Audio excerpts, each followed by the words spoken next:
Shyam Sunder is the lead investigator for the NIST analysis of the collapse of World Trade Center Building 7. In the technical briefing on August 26th, Dr. Sunder clearly explained why freefall for World Trade Center 7 was impossible. The analysis showed there's a difference in time between a freefall time. A freefall time would be an object that has no structural components below it. And that is not at all unusual because there was structural resistance that was provided in this particular case. And you had a sequence of structural failures that had to take place, and where everything was not instantaneous. That was before they were forced to acknowledge that freefall actually occurred. Once they acknowledged freefall, they claimed without elaboration that their new analysis was consistent with the results of the global collapse analysis. I'm not making this up. This is their own words. Freefall time would be an object that has no structural components below it. Sunder's original remarks make sense under the assumption of a natural collapse. Anything at an elevated height has gravitational potential energy. If it falls and none of the energy is used for other things along the way, all of that energy is converted into kinetic energy, the energy of motion, and we call it freefall. If any of the energy is used for other purposes, there will be less kinetic energy, so the fall will be slower.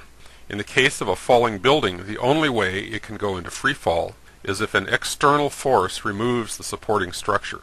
None of the gravitational potential energy of the building is available for this purpose, or it would slow the fall of the building. The fact of freefall by itself is strong evidence of explosive demolition, but the evidence is even stronger than that. My original analysis looks like this. I have since confirmed my measurement using a different software package. Both of these graphs plot velocity versus time. A straight line indicates constant acceleration, and the slope of the line indicates the rate of acceleration. What is particularly striking is the suddenness of onset of freefall. The acceleration doesn't build up gradually. The graph simply turns a corner. The building went from full support to zero support instantly. NIST's graph is upside down relative to mine, but that's really not an issue. Their data is almost the same.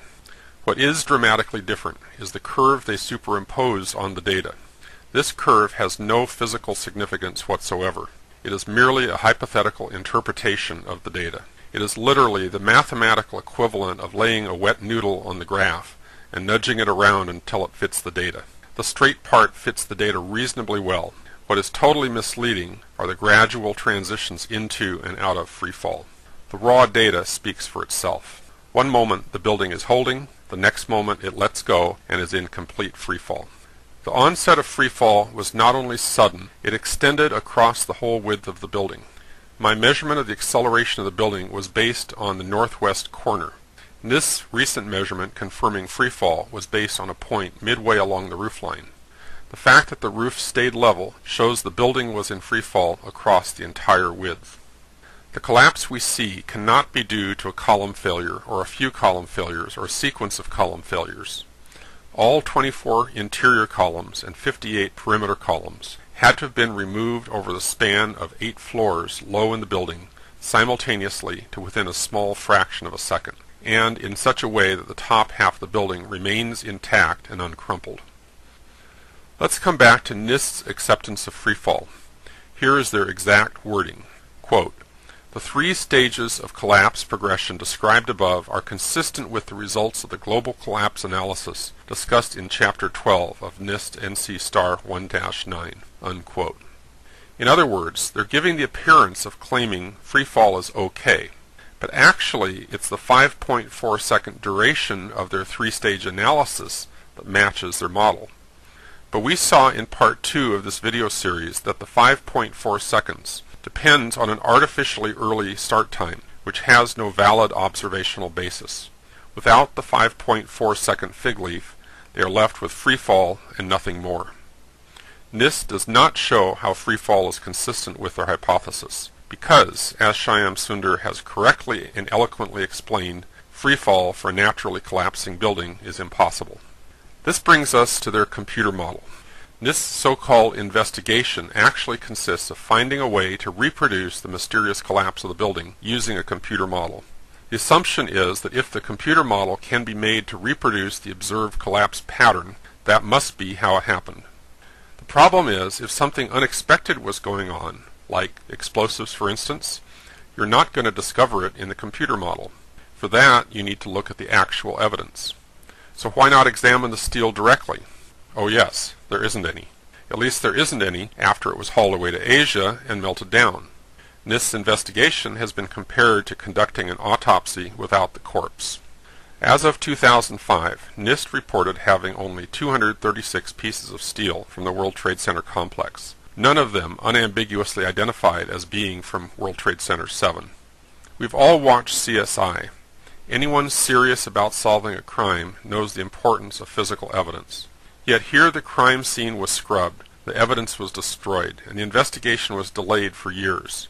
Destroying a crime scene is itself a criminal act. Destroying the steel has absolutely no justification except to cover up the cause of the collapse. So even if we knew nothing else about the events of that day, we can see immediately there was a cover-up. Knowing there was a cover-up is a strong indication there was a crime someone wanted covered up. Any investigation that does not acknowledge this basic fact is not really an investigation. It's an extension of the cover-up. NIST claims their computer model can account for the observed phenomena. So let's look at NIST's model. Except we can't. The software they use to do the modeling is available, but their model actually consists of all the numbers and measurements and assumptions, together with any tweaks to the system they might have used to get it to come out the way they wanted. If that information were released, their results could be checked by anyone with the appropriate skills and software tools. But NIST has not released the numbers. All we've been shown are some of the selected animated outputs they were able to get their model to produce. Is their model realistic? We don't know. Some models are chaotic in the mathematical sense. In other words, tiny variations in the inputs might result in wildly different outcomes. Is NIST's model stable or chaotic? Realistic or contrived? Honest or fraudulent? We don't know. We can't know without independent testing. The very process of running the model until it produces the kind of result you're looking for is called selection bias. If you think about it, NIST's methodology is explicitly based on selection bias. Even if you could show what might have happened, it doesn't show what actually did happen. The very fact that NIST has not released their model strongly suggests they don't want their results checked. In other words, their results are intended to be taken strictly on faith. If NIST has not released their modeling data and their assumptions, they have really not released their report. And the fact that this is their final report indicates they do not intend to do so. Therefore, on the face of it, their report is little more than a fancy, expensive cover-up. One fact we do know about NIST's model is it does not allow for freefall. The best they could do is 5.4 seconds for the building to crumple down through 18 floors. Crumpling absorbs energy, and that makes freefall impossible. There's nothing in the models we have been shown that even resemble a three-stage collapse with a freefall component. After all, as Shyam Sundar put it himself, freefall happens only when there are no structural components below the falling section of the building. Any natural scenario is going to involve a progression of failures, and these don't happen instantaneously. So, in the end, we come back to where we were in the beginning. On first impression, we were looking at a classic controlled demolition. NIST claimed to have found a way it could have happened naturally, but in fact they failed. The only way they can support their claim is through lies, secrecy, and pompous but false pronouncements. That constitutes a failed agenda. Explosive demolition is the only scenario that has been put forward that could actually account for the observations. Where does that leave us? We have a building that underwent directly observable and now officially acknowledged freefall, with no plausible mechanisms other than explosive demolition.